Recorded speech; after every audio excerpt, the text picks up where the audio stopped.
Pernah kasim kuring aya nu naros.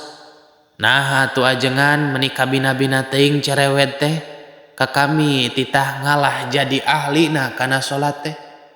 Atuh kusim kuring diwaler ngalah bunga ngajawab di payunan Allah Subhanahu wa taala kitu ceuk sim kuring teh. Kumaha ceuk nu naros? Nah urang teh jaga bakal ditaros kitu ku Allah teh.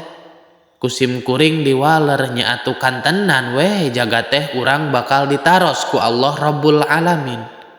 Sabadana syahadat sareng tauhidna anu pangheulana ditaros ku Allah Subhanahu wa taala teh nyaeta salat. Ari ahli salat mah ngeunah we ngajawabna di hadapan Allah teh. Kapanan ceuk Allah teh ka ahli salat teh? Nah maneh make salat kitu narosna teh. Kumaha waleranana tah? Nun Gusti dumiraos abdi salat teh lantaran diparentah ku pangeran abdi Allah ngaranna Allah anu mana? Allah anu ahad anu ngeun hiji-hijina. Kapanan loba sia anu hiji teh?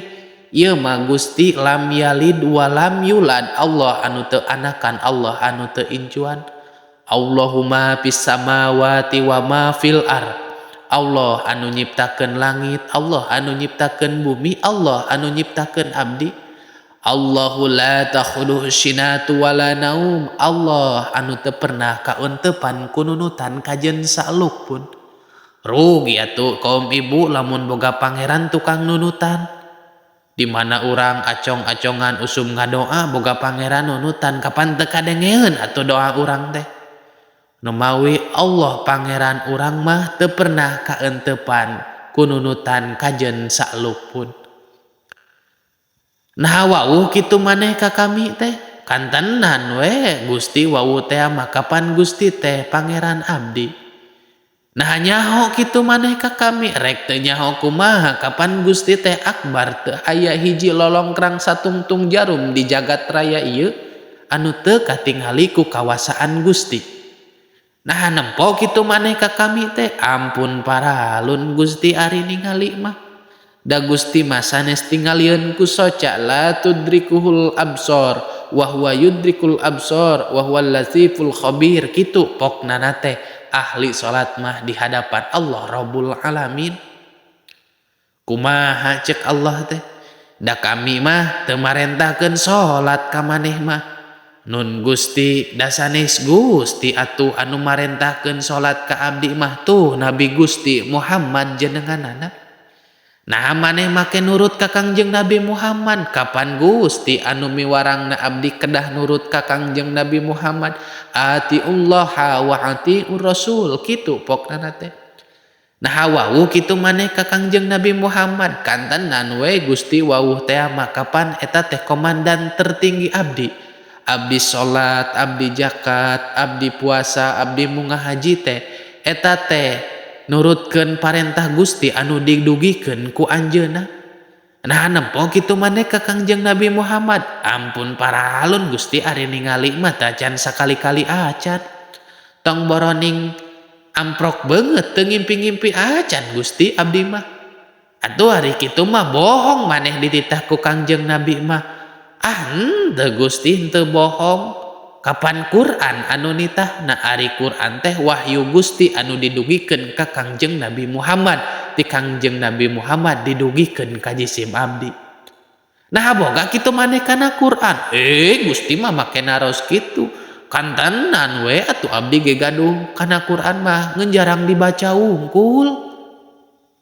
Kitu kapanan jaga mah ngawaler ka hadapan Allah Rabbul Alamin. Moal guluang galieung engke mah ngajawabna teh kaditu we lempeng. Sok sanajan biwirna nyumputkeun kana masalah kapan tapak jeung lengkahna anu bakal nyarios di hadapan Allah Subhanahu wa taala. Al yauma nahtimu ala afwahihim wa tukallimuna aydihim wa tashhadu arjuluhum bima kanu yaksibun gitu. Nu bakal nyarios di hadapan Allah mah. Malahan Gusti nyimpen Quran teh sanes sembarangan digoler-goler nyimpen kana Quran teh dierakan Gusti di lomarian di luhur disimpenana gen teu dihanap supaya Gusti tepi ka ramat lancahan lantaran tara dicokot-cokot tara dibaca moal guluang galieung engke ngajawabna teh kitu lempeng we ka Allah.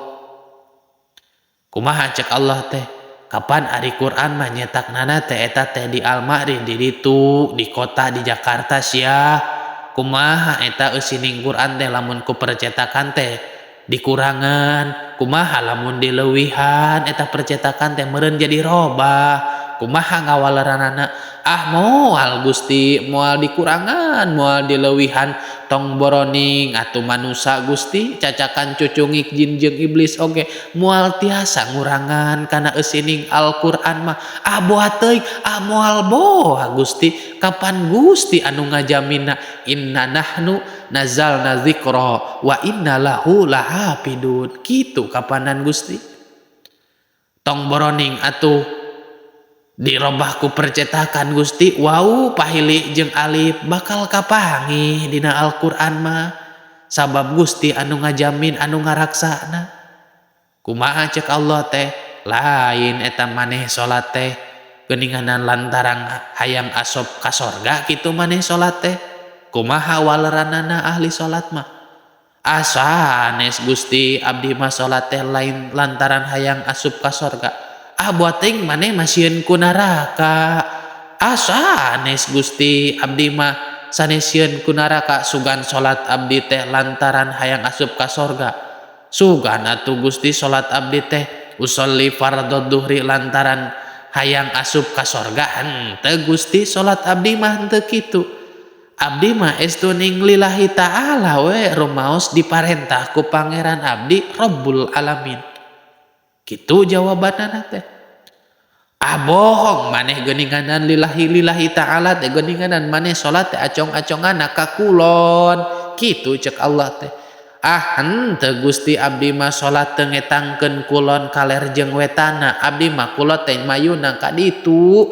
ka hakulon teh ka Masjidil Haram ka Ka'bah maneh atuh make mayun ka kulon ka ditu ka Ka'bah kapan Gusti anu miwarangna abdi teh salat teh kudu mayuna ka ditu wa min haitsu kharajta fawalli wajhaka satral Masjidil Haram kitu pokna teh Gusti anu miwarangna ka abdi teh ti mana wae abdi salat pek hadepkeun ka ditu ka Masjidil Haram Gusti anu miwarangna.